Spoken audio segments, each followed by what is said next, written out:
在地上大条，咱来看台东的绿岛，这几天啊，那像是有船啊偷排放垃圾油，地处油湖的烟花是出现真大片垃圾油的污染。目前公所是出动30个人，赶紧来处理这垃圾油，所来嘛来追查这污染是为倒位来的。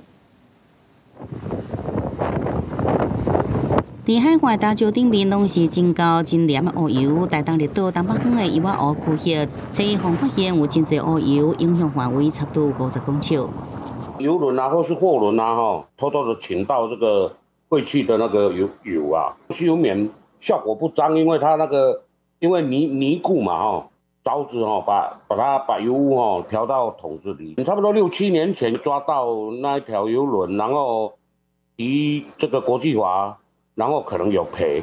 乡公所推测是国际专家偷排废油，随台北季风漂流像花。离防污染的所在主要集中伫大桥较低的所在。乡公所动员30人来清理，环保局也会请派人员来支援，有够爱1礼拜才法度处理完。 看起来那个油污是比较偏向重油，因为它有点就是稠状。如果是以螃蟹来说的话，它可能没办法呼吸，就可能导致它死亡。沾染到珊瑚的上面的话，可能会导致珊瑚白化，然后甚至导致它死亡。就是它的恢复的状况，关系到我们，比如说我们清除的干不干净，跟一些这边海流的状况。环保局呼吁民众甲游客暂时莫去油湖，并且讲因为海流影响作业的进度，所以讲油也未完全清除。也若过去会发生国际船只经过外海时排放船顶废油的状况。 即摆海平又搁互乌油来污染，伫加速清除的同时，也会同警方来修正。